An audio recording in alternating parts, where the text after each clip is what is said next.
Hey guys, it's Tony Robbins. Listen, I've got a video here for you today that I think you'll really enjoy. I am, for the last, I guess, 9 months or so since the economy took its giant collapse all over the world in different areas financially, I've been meeting people that are trying to figure out what to do financially. And I've watched so many people in business who are trying to figure out what to do. Their customers are responding in a different way. They're hanging on to their money and they're concerned. And so I thought, you know, the traditional approaches to business are not making a difference. What I'm best at is modeling. You know, I've always, when I wanted to figure something out, I go to people that are the best in that area and figure out what they're doing and teach myself how to do that and then teach others to do the same once I've proven it's worked with myself. I said, I want to find the best of the best, and I've been really fortunate over the last, as I say, probably 7, 8, 9 months to have spent some time interviewing and getting to know and becoming good friends with many of the top people in the internet marketing. I mean, people that they're not the likely people you normally look at. I look at them as the new money masters. You know, they're guys that, you know, they didn't have the traditional education and ladies that didn't, but they found a way to add value. So whether you're looking for, you know, opportunity to figure out how to have a second income stream, or you have some form of business you're considering being in or you're in and you want to learn some tools, I thought I'm going to create some great products for this, but I thought I'd just send you out first a neat little interview that I did with them. These guys called me up and said, can we come by? I'd love to chat with you. And I said, well, we're going to chat. Let's put it on film. So we just knocked around, and what they wanted to ask me was, look, you know, we spent enough time with you. We know you know how to get people to take action. I said, well, come on over and let me kind of get inside your heads a little bit. Let me see why you follow through. Why do so many people say they're going to do something and then never follow through? And a few people do something inside their head and heart that gets them to follow through.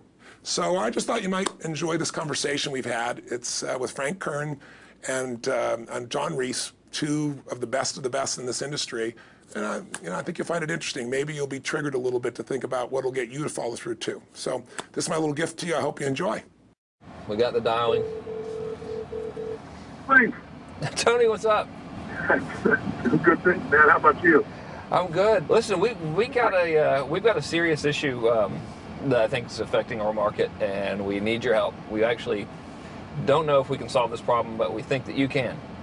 So we want to barge in today. We're kind of riding around anyway. I know you're shooting and stuff, but if you got a couple minutes so we can pop by, that sure would be helpful.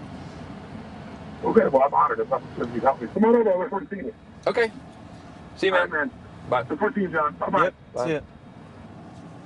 So why are we in a hotel anyways? They use this place a lot to shoot stuff because it's got a really nice background. Oh, so really nice outdoor filming stuff. different guests and interviews Yeah. and TV commercials?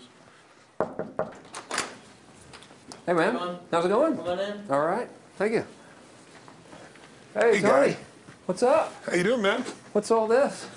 Doing a little leadership filming, man. That's awesome. Good to see you. All right. Thanks for having us, man. Hey, how you doing? Well, come on in. I'm curious to what this major problem is that you got to see me right away about. This sounds like a setup to me, man. It's a setup, yeah. I told John it was an intervention about his glue sniffing problem. Well, come over and sit on my lap. Yeah, buddy. exactly. So we were doing some talking, and the big problem in our industry, we think, is a bit of a mystery. No one has the exact answer. We were actually talking about trying to figure it out, that, you know, so many people in our market get these courses that, you know, him and I both, for our own respective businesses, spend hours and hours of time, you know, recording these, you know, building these education products, these training products to show people how to grow a business or build a business. But there's this large segment of our customers in our market that we're in that really don't get results. They don't do anything, or they're just, you know, for whatever reason, it's not for them. It's just, you know, we were just talking about how great it would be if there were just, you know, so many more success stories, right? Like If everyone who actually bought stuff, not necessarily just our stuff, but all of the stuff within our community, if the people who bought it, if everyone who bought it just actually used it, you know, and just followed the directions and followed through, how amazing that would be, like what we would accomplish as a community as a whole if that happened. So our challenge is, what needs to happen, what kind of shifts need to happen to get people to follow through, to get people to actually use the products? You're talking about the same mystery that people have of, you know, why does somebody, you know, get that fat, or they're out of control and they hate themselves, but then they go have another piece of chocolate? Or, you know, why does the person who's just, the doctor just told them they have cancer, lung cancer, and they say, you've got to stop smoking, and some studies show 70% of the people keep on smoking. So you're not talking about a minor issue here, right? It's part of life. But there is an answer because there are people that do follow through, and there are people that never did before, and then they've never followed through in their life, and now finally they break through. And that's what I try to focus on, is what those people do. You know, in my case, in the business world, I look at people like you, people like Dan Kennedy. Yep. What do these guys do? Okay, I'm just going to do that to the best of my ability. And sure, you know, it's like, well, oh no, I can't write copy as well as Dan Kennedy, or I don't have as much energy and drive as Tony Robbins. Well, but you didn't start so like, what? You didn't know, start so out I've got as much Frank as I Kern. got. You didn't start out who Yeah. you are. You started out trying to make how much? Come on. $300. Yeah, A week. A week. $300 right? a week, yeah. And you failed at that in the beginning, didn't you? I failed pretty miserably, yes. But it was effortless to fail. I mean, it's just like natural, you know. But truthfully, you went from $300 to, I remember you said your first time you believed, if I remember, was when you made like $2,500 in like It 4 or was in 5 5 days when I was on vacation. While you're on vacation. That was when the true internet marketing dream was realized, you know, Right. because I sold a downloadable product and I wasn't even there. I didn't have to ship anything. I was like, oh my God, this was so great, you know. $2,500, and to me that was just a gazillion, you know, because my rent I think was like $400 or something. And when you've told me that story before, and you just did it again, and you get you big grin on your face, Right. you get more excitement on your face than when you talk lights about up. doing 18, than when you talked about doing the 18 million, which I know you're proud as hell of, and you didn't get all the money, but you made 18 million bucks for somebody in That's pretty 24 good. hours, right? Yeah. But look at your face. It's like nowhere near as excited as $2,500 in 5 that's the days, same baby. thing, though. I mean, the It is. $2,500 is just as, there's no difference. No, I there's don't even think. more, because there was a moment when you recognized what was possible, but you didn't recognize it until you actually experienced it, but you only experienced it because you had to. Right. You had to keep going until you found it, just Yeah. like you did. You Yeah, had to keep absolutely. going until you found And it, it's right? like the validation that the fear doesn't have to matter anymore. That you don't. There is no other. That, you know, not having the plan B and knowing that you're going down the one path towards what you want. Yeah. It's the validation in your brain that, hey, this works. It may not work yet on the level I want it to, but it works. I've Right. just proven it to myself. Right. And for that, I win. It's game Right. over. I've already won. Yeah. Because I've proven it to myself. Right. So it validates everything in my mind that I want to do now, just at a higher level, Right. and doing more of it. That's it. Right. You just now leverage it. You now just stack it. So what do these people need to get started? Why aren't they starting? We all know the answer is fear. But the difference with you guys or me or anybody who's followed through is we're more afraid of what life would be like if we don't follow through than the person who's willing to settle for what they got and kind of hope it'll change and maybe purchase something for the moment and then not follow through on it. It's almost like people, overachievers, have a little more fear. They're a little more afraid of missing out. They're afraid of not being there, or they got a strong enough reason to follow through. So I'd say if you're looking at home, you want to give somebody some value, go, where do I start? I'm sick of this. That's a damn good place. That's probably why they bought the product in the first place, but now To they're escape not. from that for just a minute. What's that? They bought it. They bought the product to escape from that state. Just for a moment. minute, yeah. So, because well, guess what? What makes people excited is progress. You don't have to be at the goal yet to feel alive again. You have to make progress. And the first step to progress is making a decision and buying the product. But then they don't do the second step, which is open the damn thing up. I think another powerful distinction that you're hitting on here is the fact that a lot of people that have breakthroughs in their lives, like including Frank and I both in different, success stories, situations, whatever you want to call them, is that, people typically hit rock bottom Yeah. before that must is a reality. You're right. So in thinking of that, because a lot of things as well, like we hear in marketing, like if you had a gun to your head right now and you had to make money in the next, 48 hours, what would you do?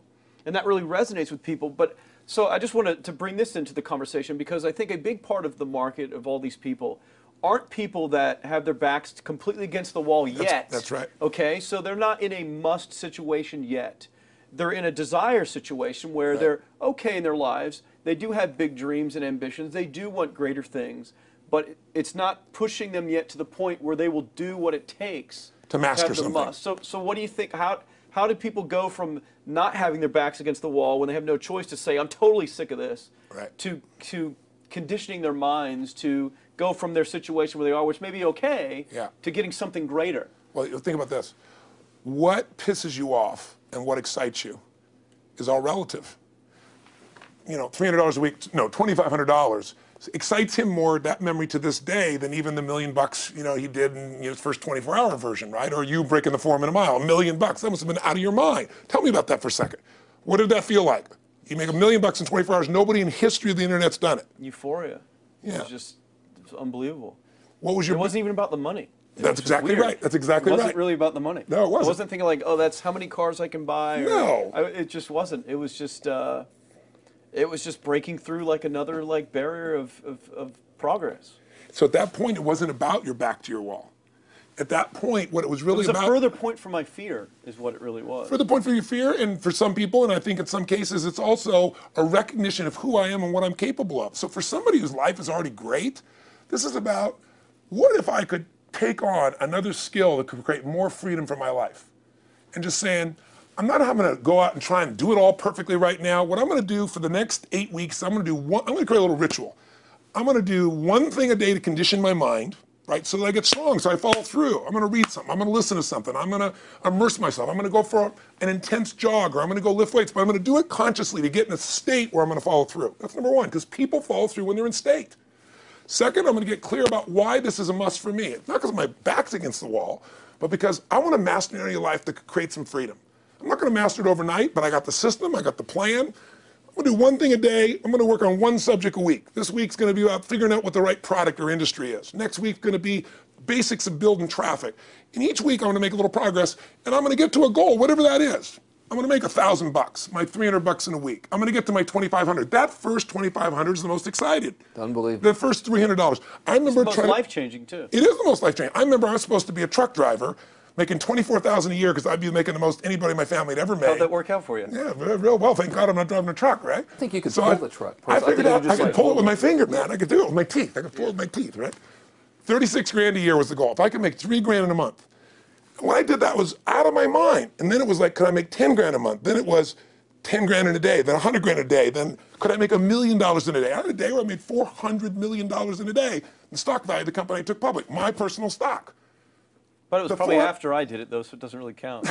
I'm just joking with it. You're right. People will remember who's first, Tony. 400 million, $1 million. Yeah, who cares? Who cares? No, I'm not saying that's to brag. amazing, though. I'm not saying to brag. of It's course. because they told me when I was on stage, I had this audience of about 15,000 people at the Continental Center. It was during a stretch break.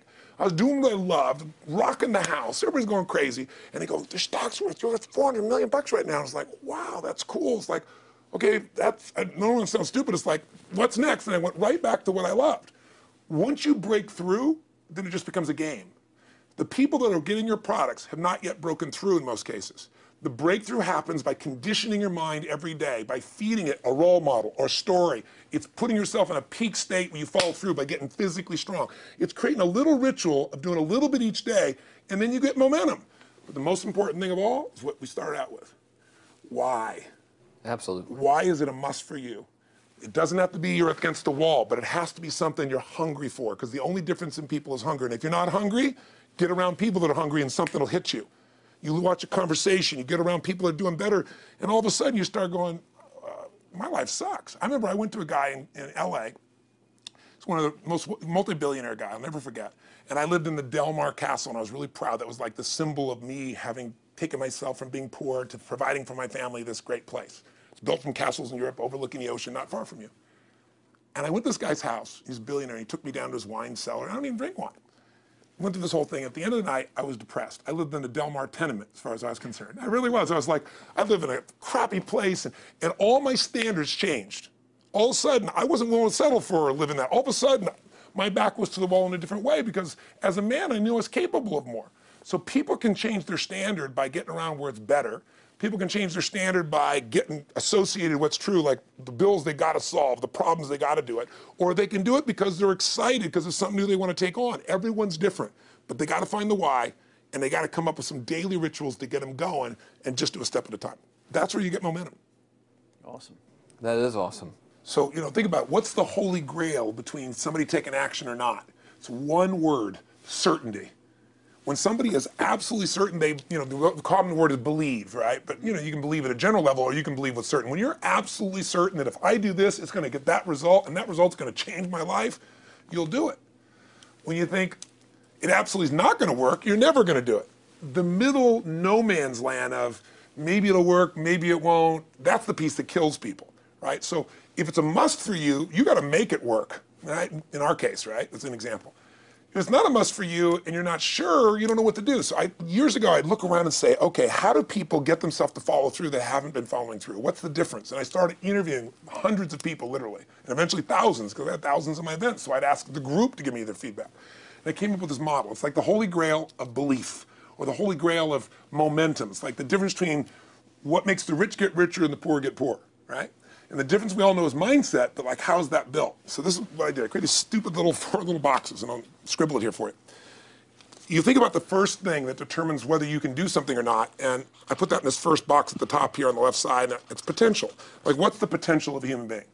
Like, when you guys started, you proved something no one had done in history. You ran the 4-minute mile, right? For golly knows how many centuries, they're trying to run a 4-minute mile. Roger Bannister does it. How did he do it? Do you remember?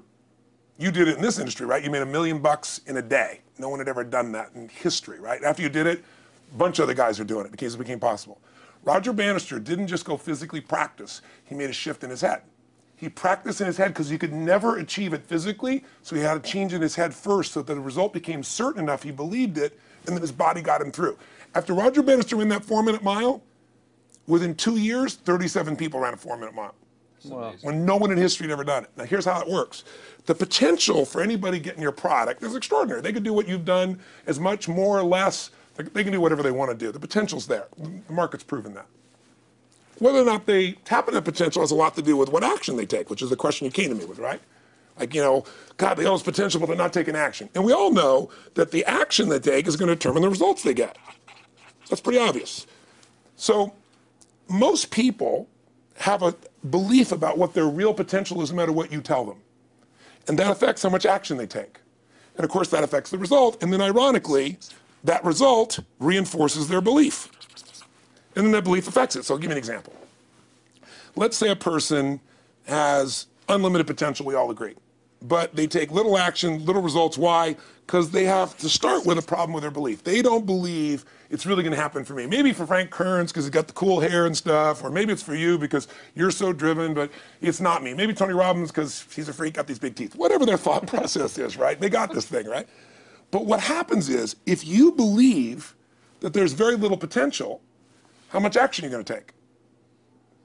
Nothing, little. And when you take little potential with a little action, what kind of results do you get? Lousy little results. And when you get little results, what does that do to your belief? You go, see, I told you this was a waste of time, told you this wouldn't work. And then what happens? You tap even less potential. You take even less action. You get even worse results, and your belief gets even weaker. And this sucker feeds on itself until you are in a downward spiral. It's poisonous. It's poisonous and it's self-fulfilling. Now, what if something could happen that could come along and fill you with a sense of absolute certainty? Not like I believe, but I mean where you know. In you guys' case, mine as well, we knew because we had to. Because we burned the boats. There was no other option. We had to find a way. We weren't going to live that way. We all did it in different ways and for different reasons, but in essence, that was it. If you get yourself in a state of certainty that this is going to work, I'm going to find the way, and if this doesn't work, I will make the way, then you tap a lot more potential. And when you're certain in your potential, you take massive action. When you take massive action, you really believe in something, you get great results. When you get great results, your brain goes, see, I told you I was a stud. I told you this thing would work out. Now you're even stronger. You tap more potential, take greater action, greater results. That's how you went from $300 in a week to $2,500 in 5 days to $100,000 in a month to $1 million in a day. Same thing with you. And we get momentum. That's why the rich get richer and the poor get poorer. Now some people go out and they go, well, I'm going to take a bunch of action. All right, I'm going to open this product. I'm going to try it. And they'll say to you, I even did it. But it's like a salesman who goes and knocks on the door, and he knocks on 100 doors and says, you don't want one of these, do you? yeah, exactly right. You know? And even if he doesn't say it verbally, his face says it because he doesn't believe it's going to work. So his voice, his body, the execution is so weak. Maybe if he talks to 100 people, somebody's going to buy out of pity. They don't want his kids to starve, right? But he's not going to get the result. So the core difference in people is how do you produce certainty when the world isn't giving it to you? You go out and you try. In your case, you're 100,000 in debt, nothing's working. How do you keep yourself going? The way you did it, the way I did it, the way you're doing it, we may not have done it consciously, is we didn't change our potential, that was there. And it wasn't even taking more action. Taking more action with a belief it's not going to work, it's not going to change anything. We got results in our head that made us feel certain as if it had already happened. True or false for you? True. Right? So give me an example so people know I'm not just making this crap up. Well, I mean, just like when I had nothing, I already knew I was driving like Ferraris and Porsches and stuff because I always wanted those cars. I already knew I was going to have them. It was inevitable. Right. I inevitably, that was just my inevitable outcome. But how did you do that? Did you have a ritual? Did you think about it regularly? Was it one time you thought about it, or was it something you had an obsession towards? I had an obsession towards it. I mean, I used to work at a video store, which was the last job I ever had in my life. Thank God. And I used to go to work almost every day. and I used to bring 2 magazines with me to read on my breaks. Entrepreneur magazine, just to read about business and everything else, to read about what other people are doing, look for role models. And I used to carry an Auto Trader with me. And I used to look at Porsches that were for sale. Yeah. And people always used to ask me, what are you doing with that Auto Trader magazine? I'm like, well, I'm just picking out the Porsche that I'm going to buy. Right. When Which probably got you a lot of crap. I did. People made fun of me. Sure. I actually had a boss at that job tell me, you know, you really shouldn't do that to yourself, John, because it's very, very likely that that is never going to happen. That it's very likely that you're never going to have that car. Yeah. That's the kind of belief he was trying to put in my head. And I was like, no, you don't realize that it's inevitable that I will drive here sometime in the near future with that car when I'm not working for you and drop movies off for you to put back on the shelf. And that actually happened. And it was one of the most fulfilling days of my entire life. And the great thing was when I pulled up in this car, I was in my mid-20s. Yeah. A car that most mid-20s. What kind of car was it? It was a Porsche 911 Turbo. It was a convertible and everything. It was a beautiful car. It was one I always dreamed of having. But, you know, for a few years I always circled the ads of which ones I was going to buy. Well, when I finally got it and I pulled up at the store, you know, I had all these people. Some people that were still working at this $7 an hour job were there years after I left. And I'll never forget this, even the boss and stuff, and the reaction of the people was like, wow, that is awesome. Yeah. Is that your dad's car? And all I said to them was, not exactly. Good for and you. I just smiled and just left. But it was, you know, it's the weirdest thing, but I just knew it was going to happen. But you knew it because I conditioned myself you to did it to over know and over it was- again. yeah. When I was in high school, I was not a popular kid, but I was passionate and intense, and I'll never forget. Some people, some particular girls gave me some crap, and a guy too. And I wrote in their journals or their annual yearbook at the end, I wrote, someday, I said, you treated me like hell. Someday I'll be rich and famous, and you'll be an effing truck driver. And you'll be sitting there, I'll be with with this beautiful woman of my life, rich, and you'll be watching me on television thinking, you wish you would have treated me better. I actually wrote this shit in people's annuals because I went to a 10-year high school reunion and people showed me this stuff, great. right? But it's like, I burned the bridges, baby. I was like, this is how it's gonna be. So I'll give you a perfect example of this. You know, they did studies, many have been done at this element, where they want to say, how much does the mind affect performance? So take basketball. I've worked with a lot of NBA players and turned them around, and one of the problems many of them have is they'll choke on the free throw line. Well, everybody knows in that case, if you normally shoot really well and now you're not, something's interfering, something's getting in front of your state, some uncertainty, right? Obviously. So they take a group and say, we're going to make them better. How do you make somebody better who has got this mental block? So they take a group of guys and they're going to do free throws, and they do one group where they just practice for 6 weeks. Totally intense practice, and I forget the number of free throws, but they got to do this many free throws every day. Take a second group, and they have them not practice at all. Obvious. And they take a third group and they don't let them touch a basketball. All they do is have them practice in their mind, but the key is, it's not practice makes perfect, it's perfect practice makes perfect, as corny as that sounds. So these guys see themselves making the shot every single time, conditioning their mind and body that it's perfect every time. They're not interrupted by a reality that would screw with them. So at the end of 6 weeks, they tally it up, and now they give them a test to see who has the highest free throw percentage, success. What do you guess it's going to be? Well, the obvious person says, obviously, it's not the guys that didn't practice, but which one is it, the mind, or is it the ones that actually practice? I'm assuming the mind. Yeah, you would assume it because it's true. Right. You intuitively know the truth, that practicing's not enough. It's getting yourself so certain so many times that now when you go to do it, there's no hesitancy and you execute. It's having that absolute certainty that makes you tap your full potential, take massive action, get massive results, be reinforced to having stronger belief. This is what makes somebody a star at anything. It's like Jack Nicklaus, the golfer. Yes. He visualized every shot and where it was going, landing right where he wanted it before he ever hit it. Every single time. And what do most Every golfers single do? time.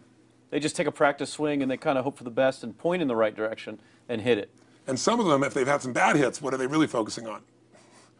What I don't want to do. Exactly, exactly. And that's the same thing here. So I'll show you a little stupid little physical technique for this. So stand up for a second. You guys gonna do this? The camera show? So try this for a second. So just put your feet together and then put your right index finger straight out in front of you like this, okay? And all I want you to do is I want you to just turn clockwise comfortably as far as you normally turn. Just notice where you naturally stop. Go ahead and turn clockwise. People at home can do this too. Keep your feet straight. Notice where you stop. Come back around to me. Back around to me. Pretty good. Okay, good. Yeah, you're really good at this, right? Drop your hand. Now let's do something really simple. Close your eyes And you don't even have to visualize, just feel. I want you to imagine your finger coming back up again. And this time, see and feel it coming up. Don't actually make it happen, but feel like it's happening. Imagine in your mind that you're actually doing it. You're seeing it, you're feeling it. And then make it like a game where you turn twice as far this time. Like you're a little kid, you know, somebody measures you and you go, I'm taller, come on, measure me this week. And that desire to do a little further. And then in your mind, do it again. Your feet are straight together, and in your mind, feel your finger coming up, see it coming up, and imagine going 3 times as far this time. And then one more time, bring your finger up, and you're like an owl. Your feet are straight, and you turn all the way around, and it comes all the way around to the front. See it and feel it and enjoy it each time, like it's a game, like you can't wait to go further. And you know you do, every time. And then when you can feel that, and it feels good, then open your eyes, and now put your finger straight in front of you, and turn as far as you can comfortably, and see what happens this time. Go. Break my back. Now notice, I don't know if the camera's got it, but you don't even have to ask the camera. You can ask yourselves. Come back around. Did you go further this time, yes or no? A lot further. A lot further. 50% further. 50% me further. How too. much further for you? About the same. Yeah. The average person will go 25% further. Now here's the question. We're superior. We're superior pointers. There you go. It's You know, superior right finger pointer. Thank God. So, did you have the potential to turn as far as you did the second time, the first time? Yes. Why didn't you? I didn't believe it, I guess. We have beliefs about stuff we don't even know we have beliefs. You have an unconscious belief about how far you can turn comfortably. The first time I did it, when I pointed straight back, Yeah. I thought I probably shouldn't even go that far, like it was going to hurt me, or that Yeah. I wasn't capable of going any Yeah. farther. It's like, And how much further did you go this time? And the camera I knows pointed over there, That's about over exactly there. right. Now here's the difference. The potential was there the first time, and you took action, and you got a result. But it was 50% less than what you did later on. And the only difference is they changed your belief. How did I change your belief? We didn't work harder on your potential. We didn't take more action. I got you to see the result in advance. I got you to see it vividly 2 or 3 times. That's all. Of going further, and then your brain went, oh, I know what to do. Boom, it went there. Isn't that what you did by looking at your cars every single day and envisioning it? I mean, isn't that what you did when you created whatever the vision was? It was $300, $2,500, $1 million in a day? Yeah, that's what's missing for these people. They're not getting that execution is everything, but it doesn't happen if you don't get the psychology set of a state of total certainty. And you just change that 50% in 3 minutes worth of visualization. And visualization is only one technique. Because I was like losing my balance with my eyes closed, because I was kind of like lopsided. So I got one good visualization, and the rest of the time I was like, I sure hope I don't fall down on camera with my eyes closed. It's going to look really dumb. Not to do it. So you don't even have to be good at visualization. You can still get the improvement. So I want you to get, you ask the question, what is that difference in people? This changes people's certainty. People are uncertain they're going to succeed. They want it, but they're afraid. The best way to deal with a fear is get a big enough reason that makes you have to succeed, or condition yourself where you see it and feel it so often that you're certain that you just do it. That's all it really takes. That's awesome. You know, this worked. I was thinking this while you were talking about going to the Sit down so we can hear, hear this, and we'll go. You were talking about working in the video store and looking at the Porsches and stuff. I used to drive around in my car, doing the cold calling with the credit card machines. And one way that I would avoid cold calling, the pain of like cold calling and knocking on doors and everything, would be to listen to your stuff and listen to Jim Rohn's stuff. And I would just drive around, no particular destination, just to listen to it. And strangely, I still like to drive around. I prefer to listen to that stuff in the car for some reason. It's because it's where you got imprinted. I guess. I mean, it's like, well, I'll just drive up and down the coast and check out the ocean. Yeah. So I would drive around, and I would envision myself holding those types of seminars and teaching people that kind of stuff. And 3 weeks ago, I was teaching a seminar in San Diego, and I was talking about beliefs and envisioning things, and I had to stop. And I shared with the audience, I was like, you're not going to believe this, but I actually used to envision this very moment of me talking to you right now. So it really, really works. Definitely works. Makes a difference, I'd say. I'll tell you what, I worked with Andre Agassi in 1993, I think it was. He'd been #1. He dropped to 32nd in the world. And he was literally ready to quit, with no exaggeration. His father was managing him, and he was so angry with his life. And he went through some, I think, wrist surgery at the time, and he's working on his swing. And he was dating Brooke Shields at that point. They weren't married, and not his current marriage, obviously. And so she said, you got to come see Tony. She goes, I don't need motivation. He goes, he's not motivation, man. He's strategy. He'll show you how to make that shift in your head. So he comes. I work with a guy. In the beginning, he's saying, do your magic stuff. Like, oh, yeah, great, thank you. And I said, tell me, if you ever hit a tennis ball perfectly, and I'm trying to get him in the zone to remember that time, like you visioned, where he was perfect at it. He goes, of course I have. And I get him vision over and over again. And finally, he's in the zone. He's feeling that again, right? He's seeing it, and he's feeling certain, and the swing is going perfect. And I said, how's that feel? He goes, it feels perfect. I said, but are you thinking about the swing? You're not thinking about the swing. You're not thinking about how to do it. You're just seeing the result you want so vividly that it's there. So all I did was train him how to go in that state over and over again. He won the next weekend. The second weekend he came in second. Within 6 months, he was #1 in the world again. And he gave me unbelievable credit. But all it was conditioning the mind. You did it with tape, so did I. We were just talking about this earlier, Pam and I used to go when I was 17 years old down in downtown Los Angeles, this place called Night Education, K-N-I-G-H-T, like at the night. And I'd save up all my money, work as a janitor, and I would get these tapes and listen to these things over and over and over again. I went there for years, and I didn't have enough money, and I leveraged everything I had, but I knew how to train my mind. It's the one thing I knew how to do. This man's name is Mario. I saw him in his 80s. You know, he obviously knows how my life turned out and was very proud of the role he played in that process. He used to tell people the story. This guy's the real thing. He didn't just start out this way. This is how Tony did it. He listened to these tapes. He conditioned himself, right? This is the real stuff.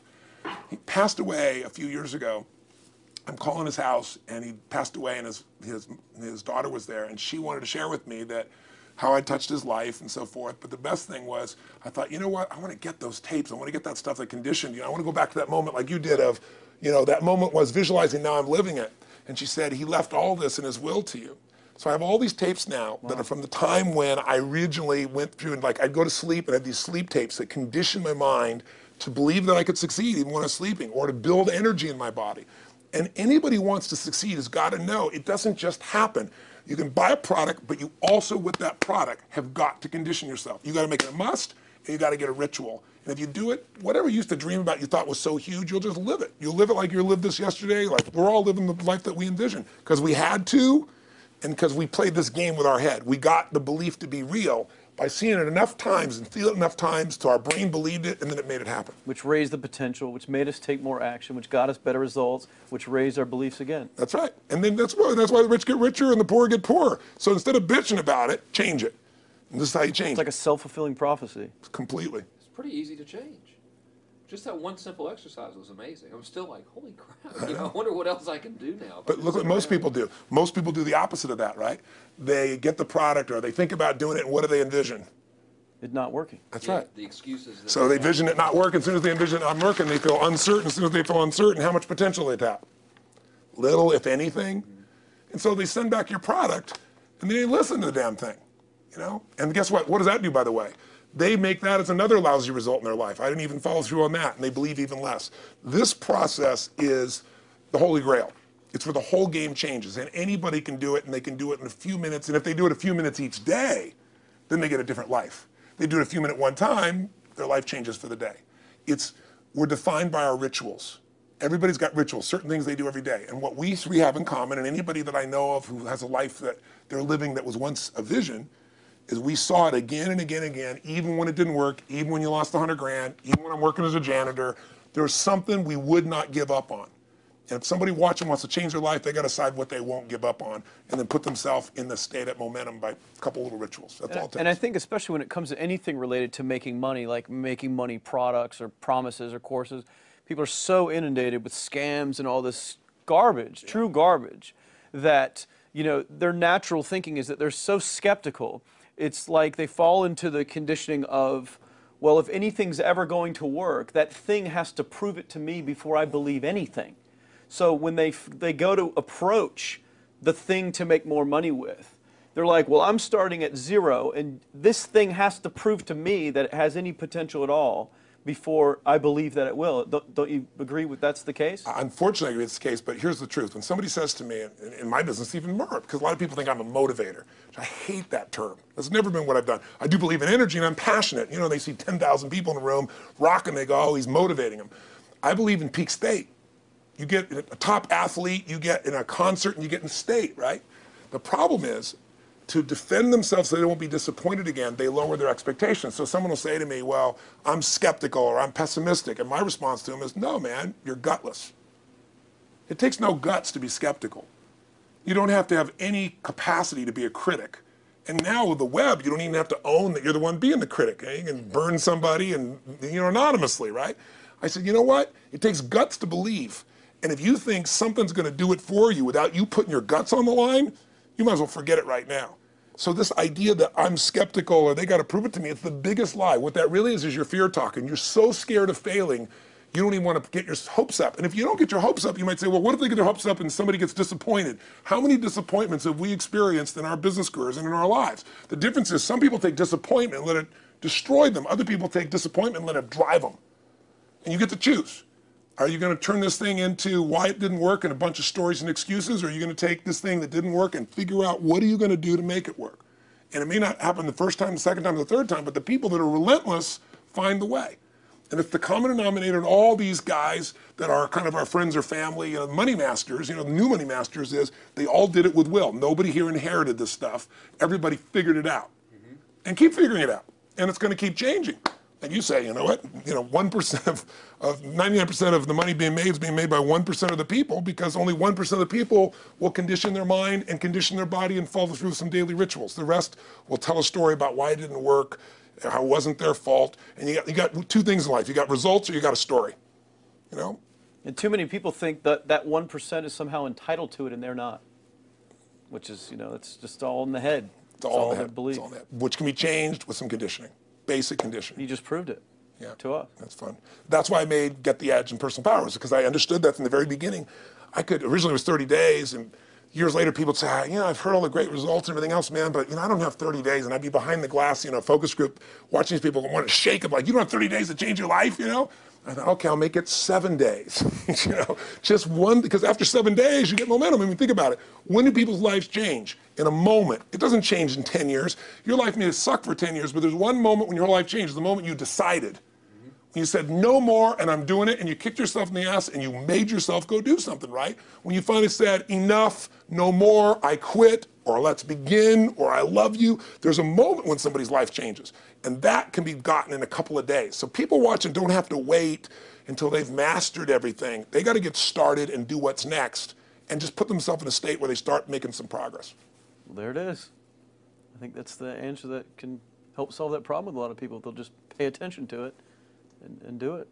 The bottom line is, all three of us and some of the people that we consider as family that are part of this process, we've all done well, and we don't need to do this stuff. We're able to do the stuff because underneath it all, people can see in your eyes, Frank, when you talk about $2,500 you made that day and the joy, right? Or you talking about not willing to settle, and just, I don't care what they say.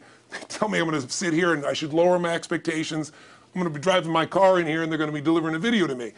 There's something inside of every human being that will make it click, that'll make it so that today is not like yesterday and tomorrow will be different forever. And that process is an emotional hook. And what I hope is people watching this stuff, maybe something in here will piss them off enough or remind them of something or say there is a plan and it isn't just luck. And if I just get my big enough why, and I get a little system for conditioning myself, and if I start to feel overwhelmed, I just do one next step. And I keep learning and keep moving forward, I will get there. And if we accomplish that out of this conversation, then this conversation was kick-ass and fun, not just for us, but it'll be something that we'll be really proud of a long time. Whether that happens or not really has nothing to do with us, but whether or not people take it in as real and do something with it. I hope they will. I think a lot of people will. I think they will. Thanks a lot. I think it was awesome. Thank you. That's been a blast. Appreciate it. Your shoot here. Yeah, going back to the next one. Yeah. Thanks, guys. Thanks. Yeah. Thank Appreciate you. it. Really appreciate it.